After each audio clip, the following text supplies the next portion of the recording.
Hello, and welcome to the 102nd episode of the From Alpha to Omega podcast.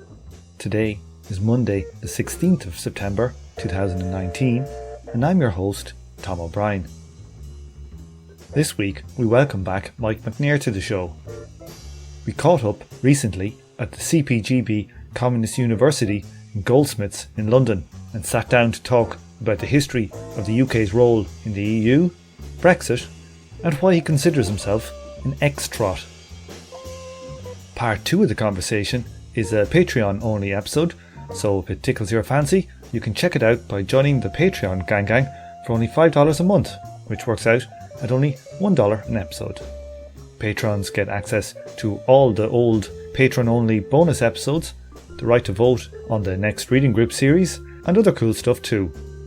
When we reach 100 patrons, we'll be producing a second Patreon-only podcast every month. If you'd like to comment on the show, please do so on the YouTube channel, and make sure to like, subscribe and share. You can also join me on Facebook or Twitter too. Okay, to the interview. There's a discontinuity, there's a loss of historical knowledge. And part of that's the deliberate operations of the British state to degrade education by teaching kids show and tell stuff about Roman Britain and Anglo-Saxon England in primary school and all the way up to age 12, and then the next secondary school they get 1914 to 1945, so the 1,000 years goes missing. But also the 1914 to 45 stuff is jolly hockey sticks and flag waving, is it? Flag waving stuff, and anti-communism, but so the sort of the actual history. But it's also the case in terms of the left that there's this caesura between the guys who were around in the 70s, quite a lot of whom have got stuck and just repeat like stuff. Sorry, Gov, scratch the record. Yeah. And the younger generation who know fucking nothing as often. My own daughters joined the Labour Party around the Corbyn surge and were then sort of bringing me up. What do you think about X? What do you think about Y? Jesus, I haven't been in the Labour Party. I'm not in the Labour. I didn't think it was worthwhile to give the Labour bureaucracy 25 quid to expel me from the Labour Party. But just the... Wouldn't pay for the paper for the tribunal to kick you out. You know, they'd actually make a loss on your... Dear me. So, but they would just have... auto-what's-it-ed me. Would they have? Would they? Yeah, here I am. I've been writing for the Weekly Worker under my own name for... That's true. That was a fatal mistake, Mike. However long. In point of fact, I was personally excluded from the Labour Party by Andrew Smith, who was the MP for Oxford East, but at that time he wasn't the MP for Oxford East. He was the branch secretary of Cowley Branch Labour Party in the 1976, 76. Yeah. Why was that? You were involved in some group or something? Are you a democratic socialist or a revolutionary socialist? He asked you. Yeah. That was enough. Out you go. Yeah. And then I got back in, and after the constituency had been split, I got back in Oxford West. And then first time I went to a district committee, because they had the Oxford West constituency, Oxford East constituency, the district committee to control the councillors, in theory control, to do the council campaign. And the first time I got delegated from Oxford West to the district committee, and he says to me, "What are you doing here?" I'm a member of the party. How do you get in? And is it just his word is enough, or is it the fact that you said something is enough? He technically was a Trot. Yeah, it was straightforward. He knew I was a Trot. In the mid 1970s, it was bloody obvious. Are you still a Trot? I would say I'm an ex-Trot now. What does that mean? When I was a Trot, I was an orthodox Trot, and I believed not the whole lot of, but I believed in the permanent revolution and the transitional program, Yeah. and the political revolution against the Soviet bureaucracy. Okay, so I still think that the World Revolution and the need for build the fourth international from an international first and downwards and all of that stuff. Okay, I still think that socialism in one country is wrong. I still think that the idea of the monolithic party is wrong. Yeah. I still think that the idea of the People's Front, the broad democratic alliance, that is wrong. So in that sense, I'm still a Trot. And in a sense, when we got denounced in Stop the War Coalition for being Trotskyite wreckers because we wanted to say, hey, you can oppose war on Iran without having to prettify the Iranian regime. We wear that with a badge of pride, but at the same time, the Trotskyists, we have them turn up to this thing and they denounce us for not believing in the transitional program and the permanent revolution. It's hard to read your book and come away thinking you're still a Trot, though. I'm not. It's like every 3 or 4 pages, or probably less, somebody goes, oh, that's a sick burn, you know. It's basically, they're going, oh fuck, he's laying into the Trots again here. It's like, a lot of people who are Trots read it and think it's a great book and still remain Trots. It's a very strange phenomenon. Yeah, I don't see that you couldn't, in the sense that like it's so withering about it. The permanent revolution, I think, it's not that the permanent revolution.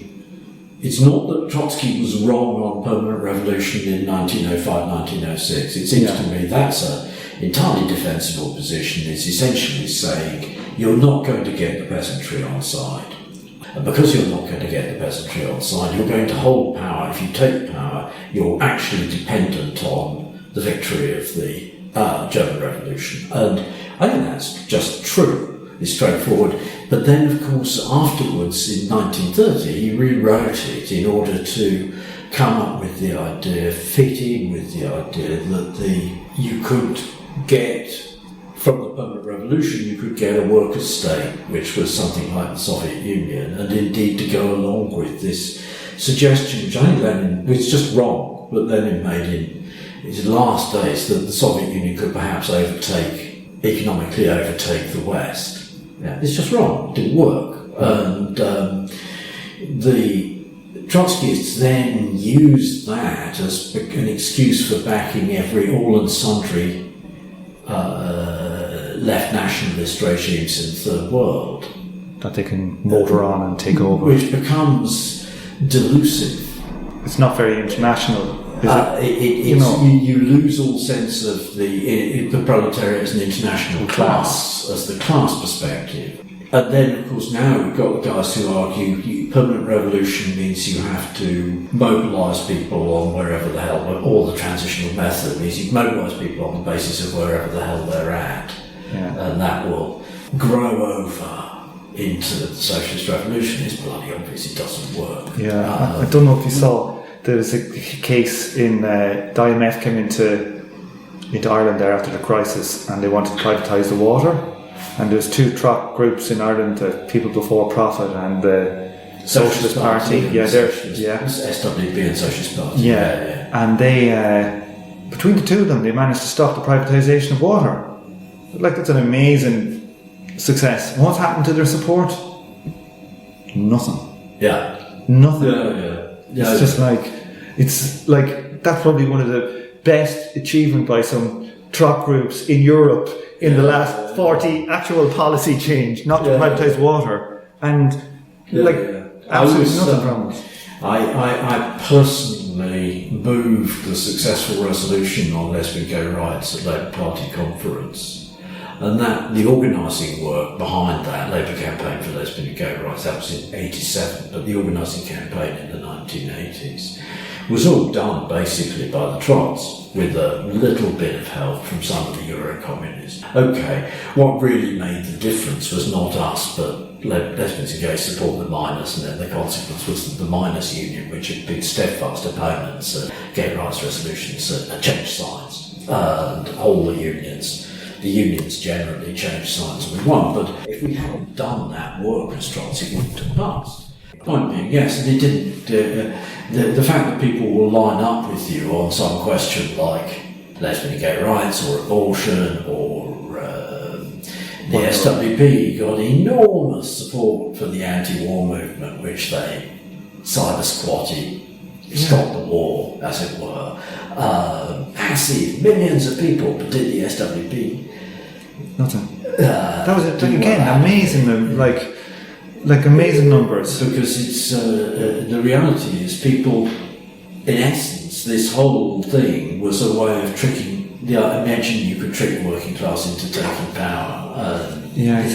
Hide from them the fact this is a bunch of trots in a room. Okay, it can be a bunch of trots in a room. People are willing to go along with you, but not to the point of giving you political power. Yeah, or political support outside of the single issue.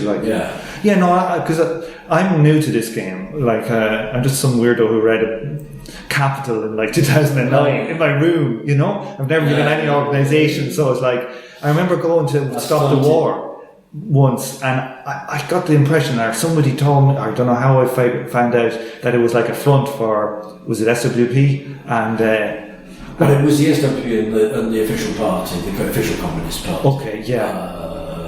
But I remember like feeling kind of like it was a bit underhand, as somebody was coming to it like totally naive to what the thing was. I can't remember thinking like, I don't know, it just felt kind of like somebody's trying to pull a fast one on me or something. Yeah, there's a lot of hiding stuff. Isn't there? And that's not good. I've been writing on the Kautsky debate in the US, and I was trying to find out what Vivek Jibba's political background is. It's not bleeding obvious. Here's this guy, he graduated from BA in 1987 and then he graduated PhD in 1999. And people can take a fair while with the PhD. I'm an example actually because I started the PhD in 85 and graduated, 86 and graduated in 92. And in a sense, you can look at my own history and say, if you look at my academic history and nothing but my academic history, you're going to find here's this bloke who's mysteriously matriculated at Oxford University in 1972 and graduated in 1982. The explanation of which is that I was doing political activism, and then I was in the car plant, and then I was doing political activism in London, and then I went back and finished my degree. I started in 1972 and I finished in 1981, and then I didn't actually graduate until 1982 because it was convenient to take the first degree together with the master's. But in terms of my web presence, it's not actually terribly difficult to find out that Mike MacNair was a left activist in the 1970s, whereas it's really difficult to find out what Vivek Jibba was doing between 1987 and whenever it was. I don't know when he started. I assume he started the PhD somewhere around 93 or 94. When I bought his book, which is about the book of his PhD, which is about comparing India and South Korea in relation to modernisation. It's quite an interesting book, mainly on... It's an actual book, or is it just you got the PhD printed? It's an actual book. Okay, So he worked on the book after the PhD, and he's got acknowledgements to his comrades in solidarity. So from the print text, we can tell that Vivek Jibba was in solidarity in the US solidarity in the 90s. Early 90s, but it's just interesting, this thing. It's the same with quite a lot of people, the left academics, that unless you know where the hell this person is coming from, it's really quite hard to find out what the hell they were doing. Chipper's stuff is it's like market socialism. Is that what he's into now? Seems to be the latest version. The book about against post-colonialism is sort of Brenner, Marxist work, political Marxism. The modernisation book, he was supervised by Eric Olin.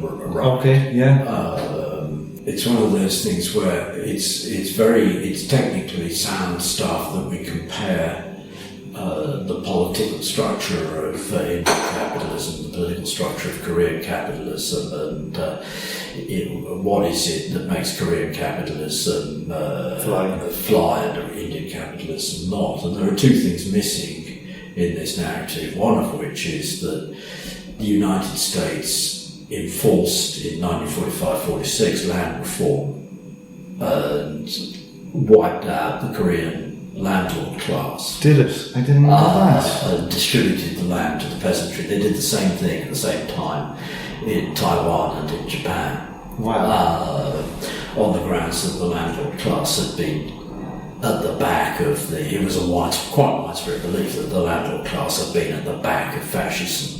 And that would it have been land reform would radically alter the situation. Would it have been something to do with how close they were to the communists by land? Yeah, well, that's the other side of it. Is the United States after the Korean War, not before the Korean War, but after the Korean War, the United States permitted very extensive protectionism and planning active state operations in South Korea, so that the US as a political actor, the US as a geopolitical actor is missing from, as far as I can see, from Jim's account of why Korea modernised and that's interesting. India tried to modernise but didn't succeed in modernising. I think it's probably true that you needed to overthrow the landlord class and the religious. In Japan, of course, the Buddhist monastic operations. They had the Reformation in 1867. Dissolution of the monasteries and liquidation of the Buddhist temples. Did they? Dethesauralisation of Buddhist assets. Oh. And then the consequence was that they were able to invest massively in industry without borrowing money. And so they didn't have gold sculptures, no more gold sculptures of Buddha and stuff like that. Exactly. They dethesauralised all the assets of the liquidated. Same way Henry VIII liquidated the assets of the English Church. But Henry, of course, then distributed it out to the gentry. Was it? It's partly to the gentry, but it's also to a considerable extent. Quite a lot of it was sold off in small parcels in free and common sockage, as of the Manor of Greenwich, which was the standard way of giving out small parcels of land. So it's a mixture of big parcels given out to the aristocracy and the gentry. Small parcels given out to other people. What percentage of the land was owned by the Catholic Church then? It must have been 20 or 20%, was it? It's something that order, yeah. It's still like 10%, isn't it? There's a significant bit of land surface which is owned by Church of England. It's 10%, I think, isn't it? Something like that. It's like them and the MOD have like 25% of the land. Oxford and Cambridge colleges. So St John's College notoriously has resisted registration of their land titles because they don't want it to become public knowledge what proportion of the English land surface they own. Like, what's the rumour? I don't know. It's known that they own land in every county in England. But the mafia, the Oxford mafia. Anyhow, that's it. It's interesting when you were talking there earlier about how they skip 1,000 years of English history. When you study history in Ireland, like when I was studying, I didn't do it for my leaving cert, but I used to read them because I was bored. I was in a boarding school. I could study or I could read somebody's history book, and I did that instead. And there was, in Irish history, you learn English history intensely up until about 1914. And then when the Irish Revolution starts, they don't teach any Irish history or any English history, and then they will teach a small bit about World War II, but they skip all of the juicy stuff in Irish history. You can learn all you want about Wolfe Tone or 1798, but you cannot learn about 1921 or 1916. So it's like the opposite. It's like literally nearly the polar opposite of what English history is taught. Right then, Brexit. I watched a video of yours that you did in 2016 at the Communist Party University. It was called, I think, after the Brexit vote. That's the one. I watched it about a year ago, and then I watched it again there last night and today. Okay, well, let's start historically. Do you want to explain the role that Britain has played within the EU and how that evolved?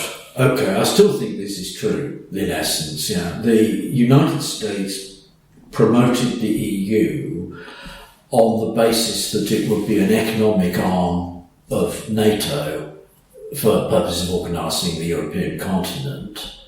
But it was also independently, the Six wanted the political actors who promoted the EU, in particular in the Six, wanted a European state, which was originally proposed by Parvus.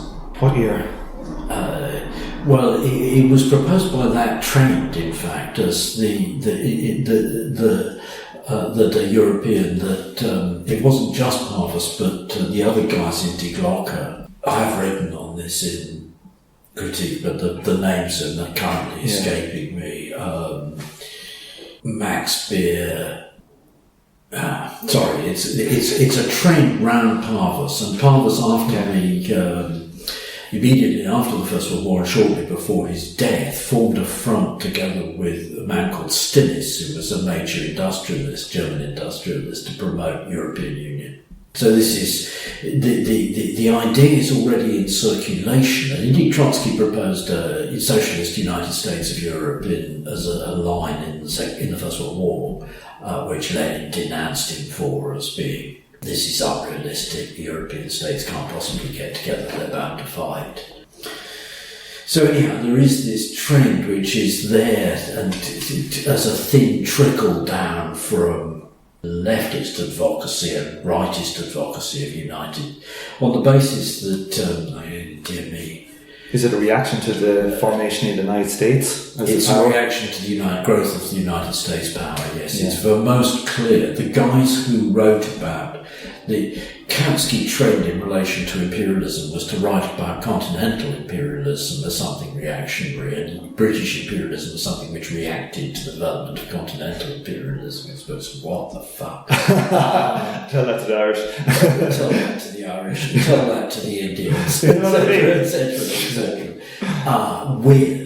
Moshe actually made the point, there's this weird thing that Marx refers in Capital to the three kinds of colonisation, the exploitation colonies like going and looting India, and the plantation colonies like the West Indies, where you've relocated some bit of industrial agriculture, which in my opinion is copied from Venice and Genoa. Venice's plantation colonies on Crete and Cyprus, and Genoa's plantation colonies on the Canaries, and stuff like that. But in any case, and the third class is, Marx calls it colonies properly so called, and he means northeastern United States, New England colonies, which he characterises as really objectionable, genocidal, and so on and so forth. Kautsky reduces the classes of colonies to two, one of which is the exploitation colonies, the looting colonies, and the other is he calls work colonies, which means these settler colonialism. He's much less, Parvus is savage about the settler colonial regime, but Kautsky is dead soft on settler colonialism. It's a sort of, where's he getting this stuff from? It's the context in which he's writing, but it's also, he's weak in that respect. But in any case, Beer was a specialist on British imperialism. Parvus only started doing this sort of line when he moved to Constantinople, and he became essentially a Turkish nationalist, and he persuaded the Turks to enter the First World War on the German side on the basis that they would get out from under. They were under British and French rule. British and French creditors, creditors' control regime like the Greeks now. Yeah, IMF intervention only it was called. I can't remember what it was called, creditors' control regime. It says if the Germans win the war, you can get out from under this creditors' control regime. He took that decision almost certainly in ignorance of the SPD majority. He was a hardline leftist. Yeah. He was an influence on Trotsky on permanent revolution, but he was also a man who would... he wrote the first polemics before Kautsky against Bernstein, along with Luxemburg.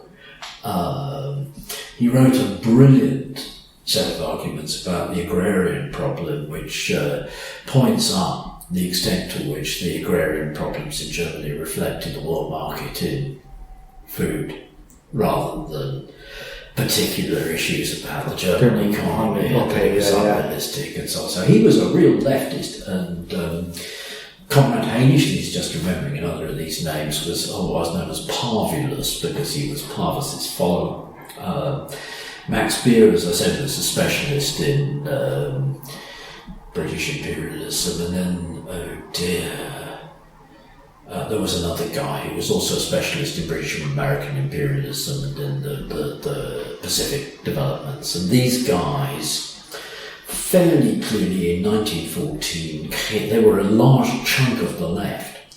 Yeah. And in 1914 they came to the conclusion that the best way forward for the working class was for Germany to win the war. Good one, lads. In any case, they were. Parvus was an enthusiast for European Union. There was this tradition running. What was their theory for why did they think Germany would be so good for the working class versus if you random come across other? the expression of organised capitalism? I don't know. I don't think so. Paul Hutton, not Hutton, Will Hutton.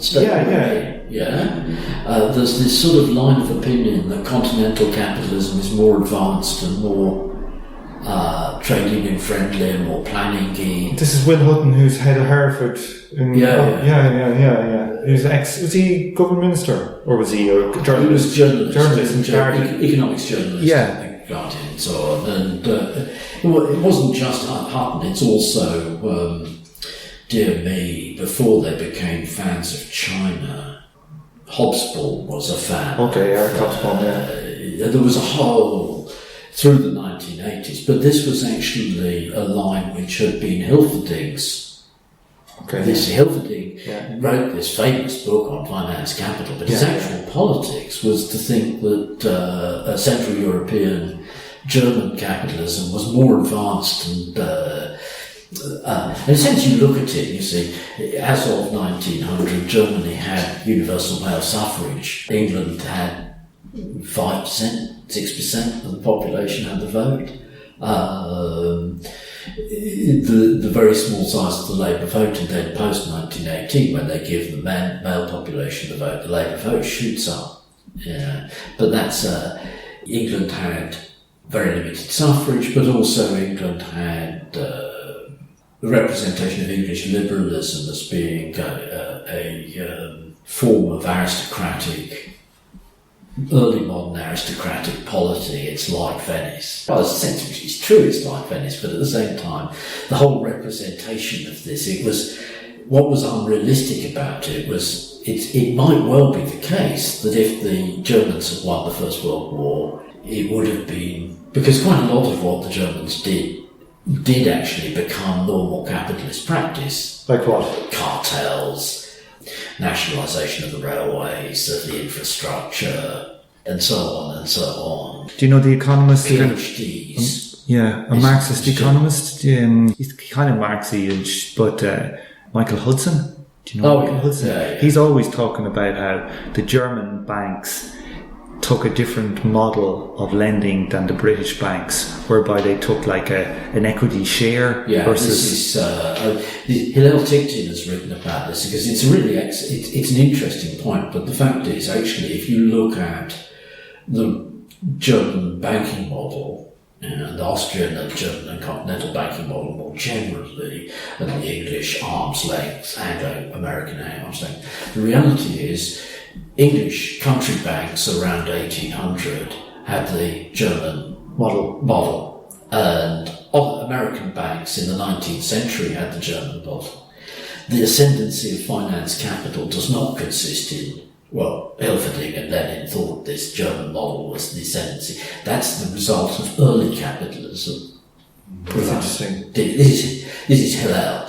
Yeah. Rather than, but in any case, the point being simply that there is in the formation of the EU, there is this element of we want a European state which can stand up against the American state. But the other side of it is the Americans wanted a mechanism whereby they could have free trade within Europe as long as they could buy firms within Europe, and in which the concessions made to the working class, which there were massive concessions made to the working class after 1945, could be regulated on a European scale.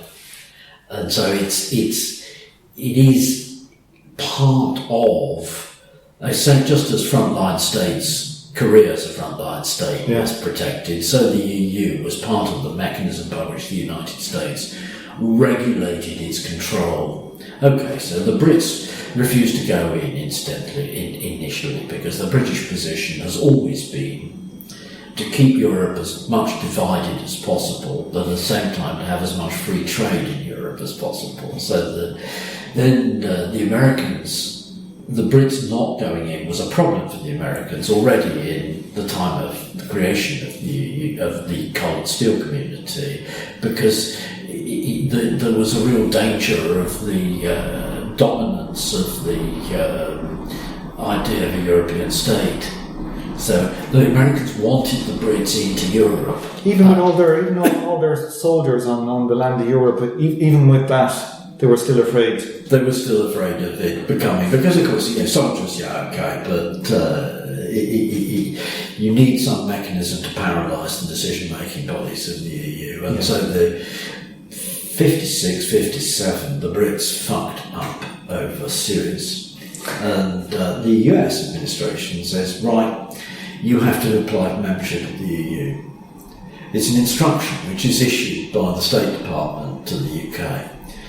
De Gaulle, sensibly enough, said, actually, if the Brits come into Europe, they will come in as an agency for the Americans. Because the Brits agreed with the Americans to hand over to them in summer 1940. Okay, they tried to squirm out from under with Keynes at Bretton Woods, and it didn't work. And then they tried to squirm out from under again in Suez by doing an independent initiative alongside with the French and the Israelis. And the Americans said, fuck this, you're not pursuing an independent foreign policy, you're going to go into Europe.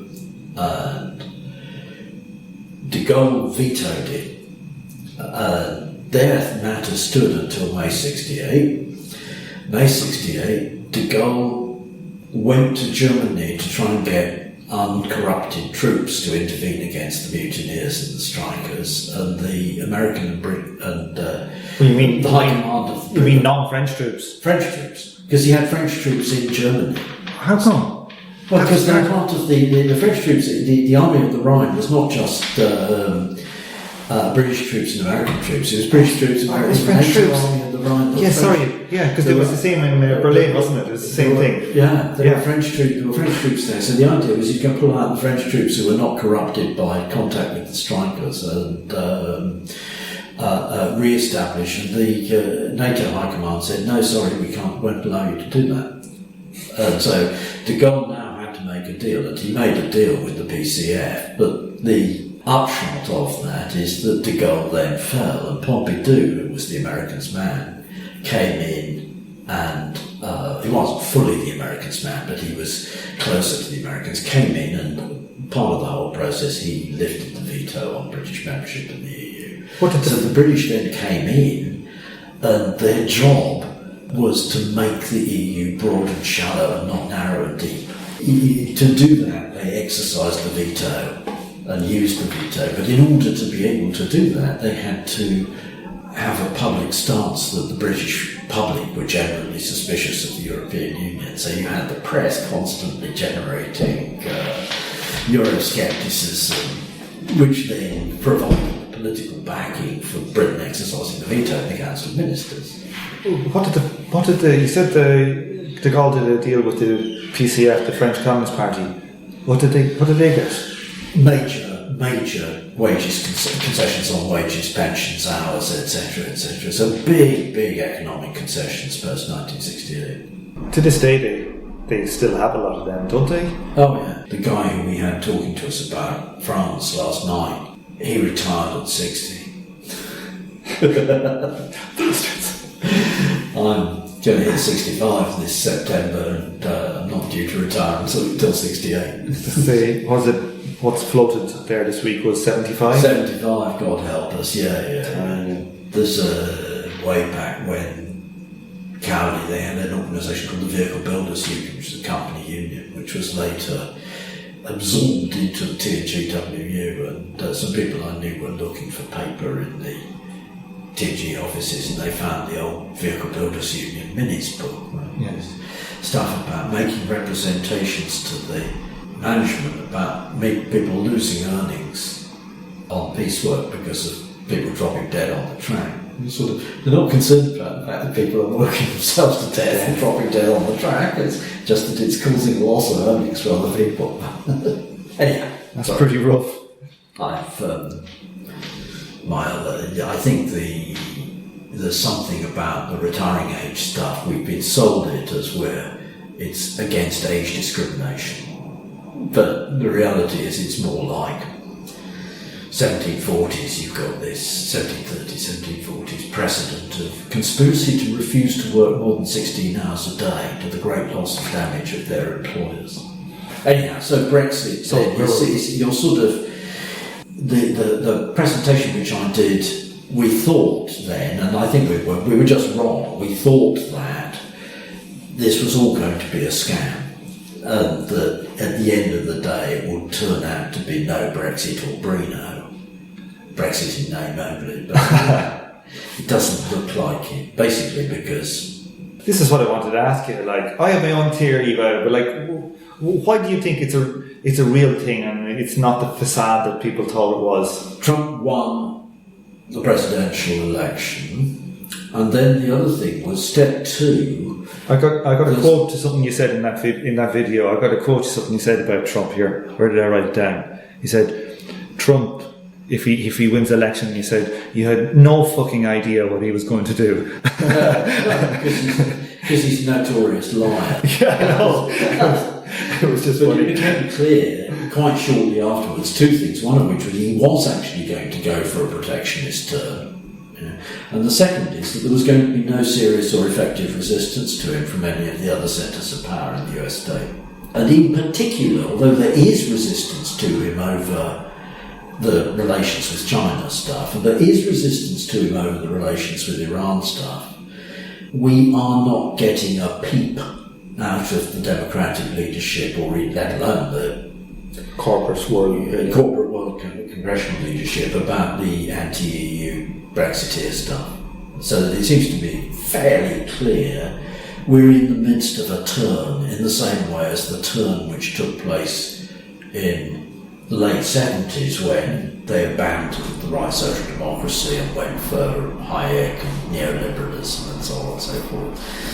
The US is turning towards, I'm not going to call it fascism, it's too it is authoritarianism, it's right-wing nationalist authoritarianism with populist language and protectionism. And in all of those things, it's like fascism. It's not like fascism in the sense that both German went from Italian fascism. Mussolini was an ultra-left before 1914. And National Socialism presented itself as explicitly as socialistic. Italian fascism actually also presented itself as socialistic, corporatist. A. B. There were all these militias built out of the veterans' associations, both in Italy and in Germany. Yeah. And they aren't there. There are gangsters like the guys who beat up Owen Jones. Okay, yeah. But we are not facing black shirts or brown shirts or blue shirts. In Ireland, it was the blue shirts, I think. Yeah, they had their own ones. Shirt movements, or even League of Empire loyalists, or various other. But the reason why we aren't is because the left is so fucking weak. Well, that's what I was going to say to you. Like, they don't have to be a thing. But they are moving otherwise into the territory of the. So we have that split. Far right. We have that same split to like socialist. Communist is not even a mention really yet. Yeah. It's kind of social democratism and this kind of vague right fasci is nearly sounding or looking but not acting. It's not. It's not required. Fascism is not. There isn't a defeated revolution to deal with. Yeah. There isn't a mass of demobilised soldiers, which was the hard core was the demobilised soldiers. The hard core of the Hitler movement was the Stahlhelm, and the Stahlhelm was an organisation created by the German High Command out of demobilised soldiers to fight the communists in 1919. But of course there were a whole load of demobilised ex-soldiers on the communist side as well. So and the same is true of Italy as well. So that isn't there, but it's also the case that there isn't the need to pose as left as you think of Hitler posing left, but actually Hitler did pose left. Well, one of the things that people who are into the modern monetary theory don't like to ever say is that Hitler essentially did modern monetary theory. That's how he got the. That's how he just deficit. He was able to do it because of the amount of money. Because the United States was willing to lend. U.S. capital was willing to lend in large amounts of money. But U.S. capital was willing to lend in large amounts of money, partly because it screwed over the working class, and therefore it was going to be relatively profitable. But also, yes, because he was doing this Keynesian. What did they call it? Like Chartalism. That's what they call it. Chartalist position. And of course, Keynes. 1936 introduction to the big book. Jesus, it's gone. Yeah, the theory of general employment. General theory. Yeah, yes. His 1936 introduction to the general theory is addressed to Germany and says, "My book would work best when applied by a totalitarian regime in a closed economy." He was also the head of the. He was the head of the. President of the British Eugenics Society as well. Keynes? Yeah. Surprise. Well, Marx was a bit of a eugenicist as well. Yeah. Those people were. It's pretty bad. I think, But in any case, the point being simply, we got this wrong because we thought that this was just a scam by Cameron to see off UKIP and also position himself to screw the Labour Party. Well, in a sense, the Tory party has gone on trying to use this to position themselves to screw the Labour Party by forcing them to choose. And if the Labour Party goes for Remain, then, hey, just like 2014, 2015, the Labour Party went to defeat the independence referendum, did the statesman-like thing, defeat the independence referendum, and the day after the referendum, Cameron puts the knife in and says, "I'm going to run as an English nationalist." Guaranteed the SNP takes over. So ideally, Jeremy Corbyn wouldn't have won the leadership of the Labour Party. Whoever, one of the pygmies, what was they called, the dwarves, the various contenders, alternative contenders, would have done a responsible thing and campaigned for Remain. Remain would have won by 52 to 48%, and then the Tory party would have denounced the Labour Party for betraying its working class base.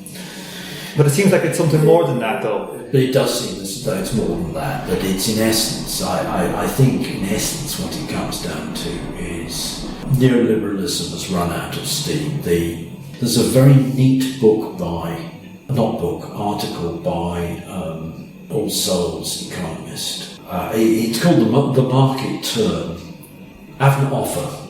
It's in one of the top flight economics journals, which it would be. Yeah. He also wrote, as I said, he wrote a book called The First World War and Agrarian Interpretations ages back. And a brilliant recent critique of the Nobel Prize as being purely ideological, the Nobel Prize for Economics as being purely ideological and no scientific value to it whatever. In any case, the point of the market turn is that the market turn was only plausible because soft money, large amounts of soft money from the 1980s made it possible to imagine replacing collective savings for old age in the form of tax and pensions with privatised savings, and similarly replacing collective house building with mortgage, freehold mortgage. But what made that possible was large amounts of money printing. And then the consequence of it winds up with, this blows up in 2009, 2008-9, the whole thing blows up. And the problem in essence, which is the same, we look at from the point of view of the capitalist class, or from the point of view of the state rather, or from the point of view of the governments and people advising the state. Younger generation can't buy houses. Basically, the money has run out for that, but also the keeping printing more money has inflated property values beyond the point at which they've got any relationship whatever to wages. There has to be the 6 to 7 to 1 ratio now. Yeah, it's impossible. It used to be regulated at 3 to 1, and now the average in London is I think 7 times the average workers' wage. But the council houses which were sold off have not come onto the market as to buy but to rent. There's a movement back, in essence, the old base of the Tory party, the petty rentier class, has got back a whole load of what it wants. So the housing question, the UK health, the UK has got the NHS and there's a load of crap about how bad it is and so on and so forth. But the other side of the coin is that the capitalist employers in the States are desperate to get some kind of socialised medicine, even if it's the feeble Obama stuff, because the costs to industry are rising. The education system is pretty clearly fucked. The to and fro about A-levels and Gove's crap and the railways, everybody is openly talking about renationalisation. They should be also openly talking about renationalisation of the electricity supply, because of course the national grid going down, that's just a symptom of the fact that the scheme of privatising it would be one thing to say we privatised it, broke up the grid and then had it as Manchester's electricity and so on and so forth, but to privatise it on the basis that the grid is on one side and the supply companies, which are actually just speculative operators, the same with gas, the same with water, all of this stuff, the whole thing of is falling down.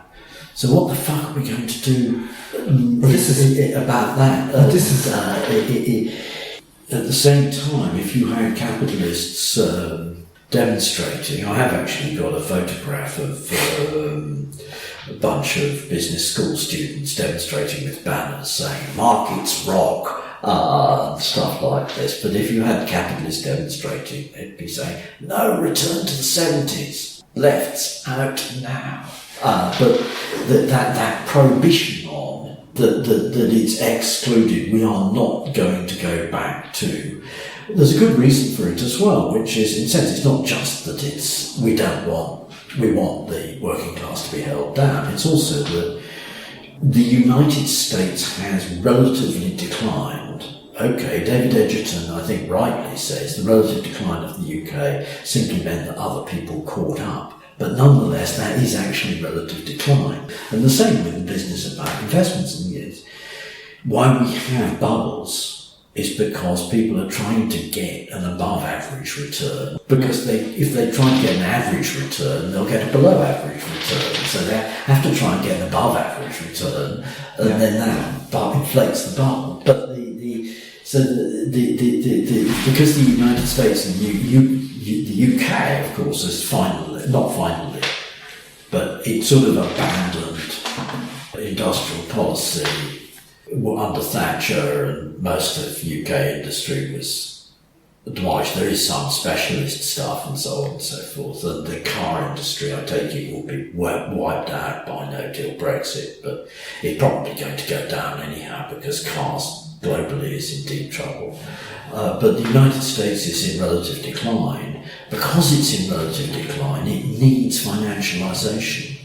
When the British began to be in relative decline in the 1850s, they take off the caps, financial controls on financialisation, and massively reduce scope of fraud liability. Because the relative decline of British industry we need in order to pay for the food, because the country hasn't been able to feed itself in terms of population to food since 1800.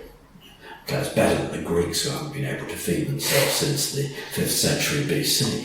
But we need the goddamn imports. And in order to pay for the goddamn imports, we need the ability to skim capital transfer transactions on a large scale. So just the other day I was kind of going through my head, I was doing this argument myself. It was like, they do seem to be going for a no-deal Brexit, and I was thinking to myself, I was of the opinion like you beforehand that it just didn't make any sense, Brexit. Yeah. And I was looking at, I picked up a book, I have a book of Michael Roberts, his latest book he did with Carcetti and on the rate profit theory, and there was an Argentinian guy in it, I think Esteban de Maito. Yeah. And he had different nations' rate of profits, and he had US, German, France and that. And then you looked at Britain, and Britain's average rate of profit in 2010, I think, or the graph went up into, it was 6%. And the others, Germany, and these ones were 12, 13 or 14. Britain is the earlier adopter of capitalism, the stock of capital versus your surplus value is smaller. And I was that graph to me was that's why Brexit's happening now, because they're going to go for a renewed, harder, if you think about more deindustrialization, or even completely forget about, you listen to Rees-Mogg and these guys, and they say, well, the Australian beef is nice, and Argentinian beef, we can get in a third of the price of these big old ranches. And so I think that it seems to me that they're going to just kind of go, we want to reduce the cost of living standards for the working class to increase the rate of exploitation. Does that sound like... I think that's probably right, yeah, that it's very difficult to tell, because of course the difficulty is they can't admit until they do it. If they're going to take away the agricultural subsidy regime, they can't admit it until they actually do it, because it's their social base. But wasn't Rees-Mogg's favourite economist, Patrick Minford? Have you heard of this guy? Yeah. And he came out and said, we'll have to get rid of the car industry, and we'll have to get rid of agricultural industry. Yeah. Openly said it in the House of Commons. Yeah. So I'm wondering, is that it? And it certainly would make sense that it would be the next leg down.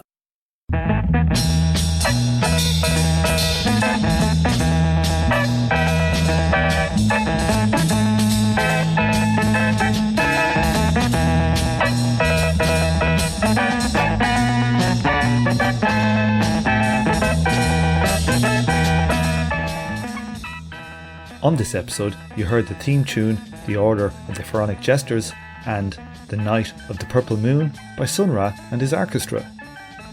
Thank you for listening, and please join me for the next episode of From Alpha to Omega.